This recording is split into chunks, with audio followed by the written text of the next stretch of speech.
72वीं BPSC का notification release कर दिया गया है। इसमें हम टोटल डिटेल देखेंगे कि क्या फॉर्म फिलिंग डेट है, किस तरीके से आपको फॉर्म फिल करना है, क्या पैटर्न होता है, एग्जाम पैटर्न क्या है, सिलेबस कितना, वैकेंसी कितनी है। नमस्कार दोस्तों, इस वीडियो में पूरा डिटेल आपको मिलने वाला है, तो एक एक करके हम स्टार्ट करते हैं।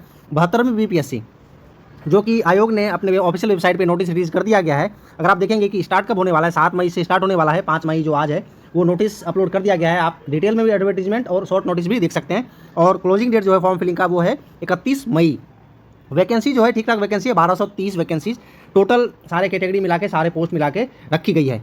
अब हम स्टार्ट करते हैं एक एक डिटेल में जानकारी। अगर हम इंपॉर्टेंट पॉइंट और पोस्ट वाइज वैकेंसी देखें तो किस किस में देखिए, दो जो मेन अट्रैक्टिव पोस्ट हैं एसडीएम और डीएसपी, दोनों का देख सकते हैं। एसडीएम की जो पोस्ट है वो लेवल 9 की जॉब होती है, जिसमें से कि सारे कैटेगरी का मिला के यहाँ 100 ऐसा करके वैकेंसीज हैं। और अगर डीएसपी की बात करें तो यहाँ 22 है, ठीक है। तो इस तरीके से आप देख सकते हैं सारे डिपार्टमेंट में जो जो पोस्ट है उसमें कितनी कितनी वैकेंसी दी गई हैं।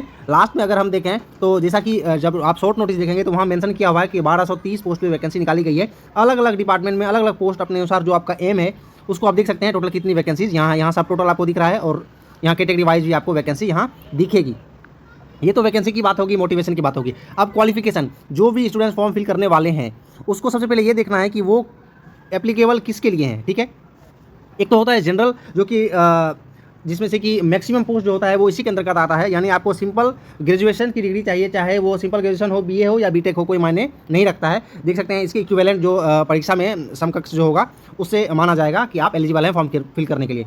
दूसरा है बाल विकास परियोजना पदाधिकारी। इसमें थोड़ा सा ये मैंडेटरी किया गया है कि ग्रेजुएशन तो चाहिए ही, लेकिन गृह विज्ञान, मनोविज्ञान, समाजशास्त्र एवं श्रम एवं समाज कल्याण, इसमें से 4 सब्जेक्ट में से एक आपको जो मेंस एग्जाम होगा उसमें से आपको ऑप्शनल जो सब्जेक्ट होता है वैकल्पिक, उसमें आपको रखना पड़ेगा, तब इसके लिए आप एलिजिबल रहेंगे। फिर वित्तीय प्रशासनिक पदाधिकारी जो है उसके लिए है ग्रेजुएशन तो चाहिए ही, साथ साथ क्या है वाणिज्य, अर्थशास्त्र, गणित या सांख्यिकी, इसमें से किसी एक विषय में स्नातक डिग्री प्राप्त होना अनिवार्य है। तो इस हिसाब से आप देख सकते हैं फॉर्म फिल करेंगे। दूसरा है अनुमंडल संरक्षण पदाधिकारी। इसके लिए भी क्या है ग्रेजुएशन तो चाहिए, लेकिन क्या है मनोविज्ञान और विधि में से किसी एक विषय का चयन मुख्य परीक्षा के लिए करना होगा। यानी इस दोनों में से कोई एक मुख्य विषय के लिए आपको चूज करना ही होगा, तब इस पोस्ट के लिए आप एलिजिबल होंगे। बाकी जो है कॉमन पोस्ट वो है जिसमें से कि सिर्फ आपको ग्रेजुएशन की डिग्री चाहिए। तो इस हिसाब से आप देख सकते हैं कि क्या आपको फिल करना है। अगर आप बाल विकास करते हैं तो ये चारों को रखना है। अगर वित्तीय विभाग वाला आप फोकस कर रहे हैं तो इसके लिए इस हिसाब से आपका ग्रेजुएशन चाहिए, जो कि यहाँ मैंने मेंशन किया और आप डिटेल में देख सकते हैं आयोग के वेबसाइट पे।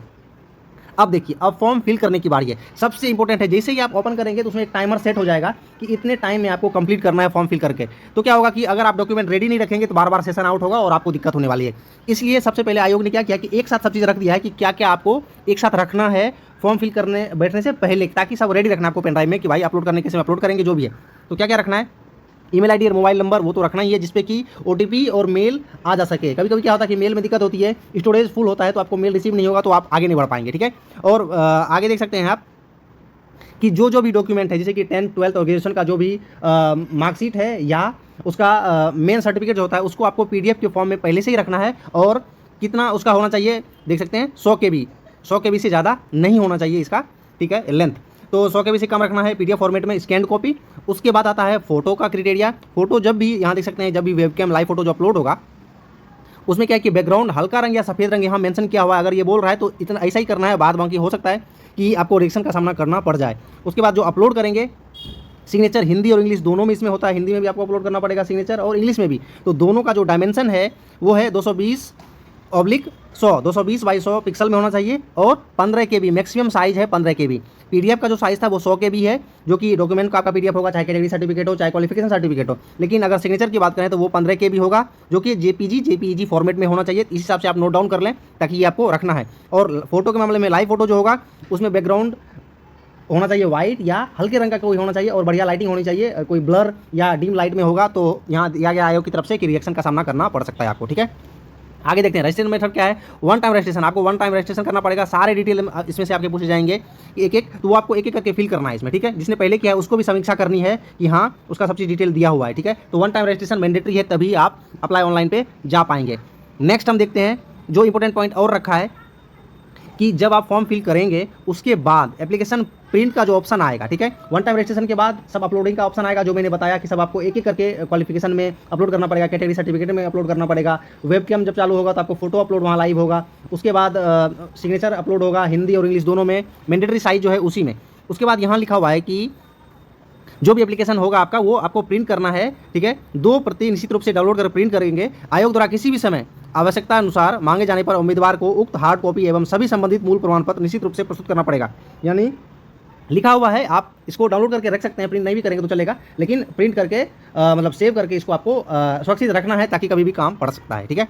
इस हिसाब से ये देख लिया हमने। अब आती है बारी प्रीलिम्स। क्या एग्जाम पैटर्न रहने वाला है भाई, कि जब आप फॉर्म फिल कर लेंगे, अभी देख सकते हैं मई लास्ट तक तो इसका एग्जाम का जो फॉर्म फिलिंग डेट है वो है। मोस्ट प्रोबेबली जैसे कि दिया गया था कैलेंडर में कि जुलाई में अगर एग्जाम वो लेना चाहे तो उस हिसाब से आप टारगेट रखेंगे। तो पैटर्न क्या है, पैटर्न ये है कि 2 घंटे का आपका एग्जाम होगा और 150 नंबर का एग्जाम होगा। 150 ही क्वेश्चन रहेंगे, पर क्वेश्चन 1 नंबर का होता है और 5 ऑप्शन वाले होते हैं। तो देख सकते हैं कि ये जो 5वां ऑप्शन है बहुत ईजी टिपिकल है, ठीक है। तो 5 ऑप्शन वाला एक हिसाब से अभी नया भी आया है, तो एक बार इसको हम पढ़ लेते हैं। सेकंड नंबर सबसे इंपॉर्टेंट चीज़ है, तो एक आप ध्यान से देखिए। इसमें प्रत्येक प्रश्न के लिए 5 विकल्प ABCDE प्रदान किए जाएंगे। अभ्यर्थी को एक सही उत्तर ABCDE में से एक विकल्प का चयन कर उत्तर पत्रक में अंकित करना पड़ेगा। OMR शीट जो मिलेगा उसमें आपको मार्क करना है। यदि अभ्यर्थी प्रश्न का उत्तर नहीं देना चाहता है तो विकल्प E का चयन करना अनिवार्य होगा। किसी भी स्थिति में प्रत्येक प्रश्न के लिए केवल एक उत्तर चुनना है। यदि कोई अभ्यर्थी 5 विकल्प ABCDE में से किसी का भी चयन नहीं करता है तो ऐसे प्रत्येक अनुत्तरित जो है अनआंसर्ड प्रश्न पर नकारात्मक, देख सकते हैं आप, एक तो पहले से ही था कि अगर आपका 3 गलत होगा तो एक क्वेश्चन चला जाएगा, यानी 1/3 नेगेटिव पहले से ही था, लेकिन अब एक एक्स्ट्रा कर दिया। अगर आप उत्तर नहीं देना चाहते हैं या अटैम्प्ट ही नहीं करेंगे तो आपको ई करना है, ई वाला ऑप्शन आपको टिक करना है। अगर आपने 5 ऑप्शन ऐसे ब्लैंक छोड़ दिया तो भी आपका 1/3 मार्किंग नेगेटिव हो जाएगा, ठीक है। ये थोड़ा सा नया है, अभी कुछ दिन पहले भी नोटिस जो आया था उसमें मैंने आपको बताया था कि क्या ई नंबर का ऑप्शन का क्या फंडा है। तो आपको अगर अटैम्प्ट नहीं करना है, अनआंसर्ड रखना है, तो आपको ई नंबर का जो ऑप्शन है उसको फिल करना पड़ेगा, ठीक है। बाकी अगर उत्तर देना है तो ABCD में से आपको करना है।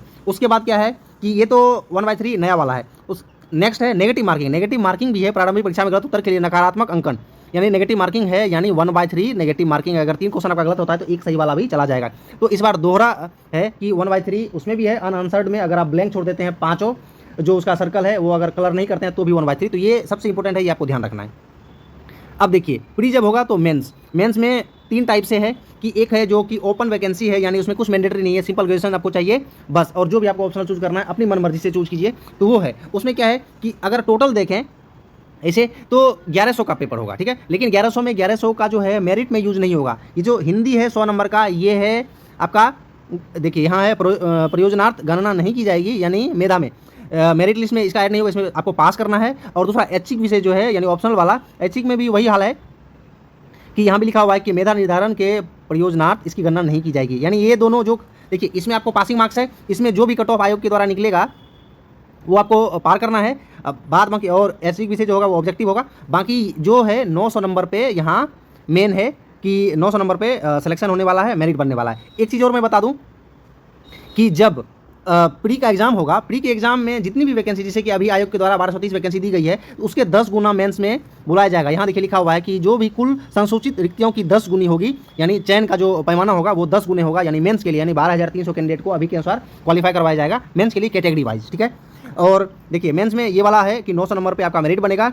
समान हिंदी का 2 पेपर होगा, 300 3 घंटे का, और एक निबंध का पेपर होगा, ठीक है। अगर हम बाल विकास परियोजना पदाधिकारी की बात करें तो ये होगा, देख सकते हैं 600 नंबर का मेरिट के लिए, 100 नंबर का तो हिंदी है ही, और यहाँ देख सकते हैं ऐच्छिक विषय जो आपको मैंडेटरी है, गृह विज्ञान, मनोविज्ञान, समाजशास्त्र और श्रम एवं समाज कल्याण, इस हिसाब से, और यहाँ कोड दिए हुए हैं उसके, ये वाला ऐच्छिक विषय आपको चूज करना पड़ेगा और इसमें आपको पास करना है, ठीक है। जो भी कट ऑफ आएगा उसको आपको मिनिमम जो कट ऑफ उसको बस क्लियर करना है, ठीक है। ये हो गया बाल विकास के लिए। और वित्तीय विभाग के लिए जो था उसके लिए भी है, 600 नंबर का है, हिंदी है 100 का, लेकिन इसमें अलग अलग देख सकते हैं ऐच्छिक विषय जो मैंडेटरी दिया गया था आयोग के द्वारा, इसमें आपको न्यूनतम मार्क्स जो है जो 300 नंबर का इसका पेपर होगा वो भी ऑब्जेक्टिव होगा, इसमें आपको कट ऑफ क्लियर करना है। लेकिन मेरिट जो बनेगा इस 600 में से बनेगा, ठीक है। बाल विकास में भी 600 में से और इसमें भी 600 में से, ठीक है।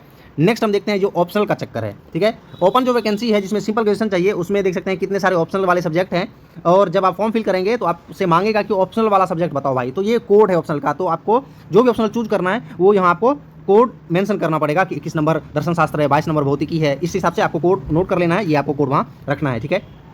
ये ऑप्शनल का सब्जेक्ट हो गया। अब नेक्स्ट है मेंस। ये मैं इसलिए बता रहा हूँ कि प्री के बाद इसी का क्राइटेरिया है, और खास करके ये होता है कि कितने आदमी का सिलेक्शन होगा, थोड़ा सा आपको इसमें कॉम्पिटिशन भी पता चलता है।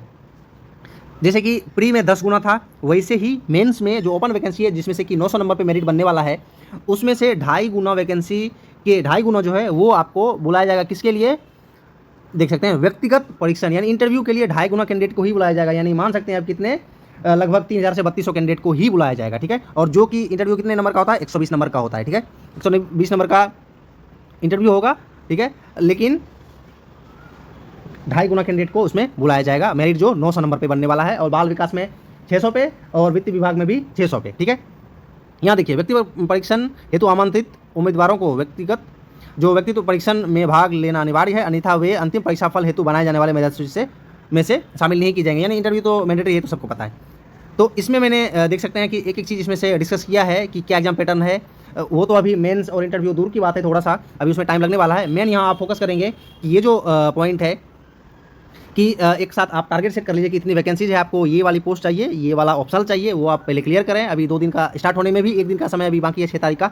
और ये सारे जो डॉक्यूमेंट हैं वो आप पेन ड्राइव में पूरा पहले से प्रिपेयर करके रखें। फ़ोटो हो गया, और फ़ोटो उसके बाद साइन हो गया, उसके बाद हो गया जितने भी स्कैंड कॉपी हैं क्वालिफिकेशन की, वो हो गया। कैटेगरी सर्टिफिकेट का स्कैंड कॉपी का फोटो हो गया, PDF फॉर्मेट में, जो कि 100 KB के अंदर होना चाहिए, ये सब हो गया। उसके बाद OTR आपको रजिस्टर करना है, ये वाली बात हो गई, ठीक है। और लास्ट में जब पेमेंट होगा 100 रुपये का, तो उसको क्या करना है कि पेमेंट स्टेटस भी आपको रखना है, और लास्ट में एप्लीकेशन प्रिंट भी आपको लेके रखना है, ठीक है। तो इस वीडियो में इतना ही। बाकी की कुछ भी डाउट के लिए आप जरूर कमेंट कर सकते हैं। और ये ऑप्शन नंबर E का जरूर ध्यान रखें कि ऑप्शन नंबर E का क्या खेल इसमें होने वाला है, यानी दोहरा इसमें नेगेटिव मार्किंग है। अगर आप छोड़ देते हैं 5 के 5 सर्कल, आप कोई भी फिल नहीं करते हैं, तो आपका 1/3 नेगेटिव उसमें से भी जाएगा। तो इस वीडियो में इतना ही। बने रहिए। जय हिंद, नमस्कार।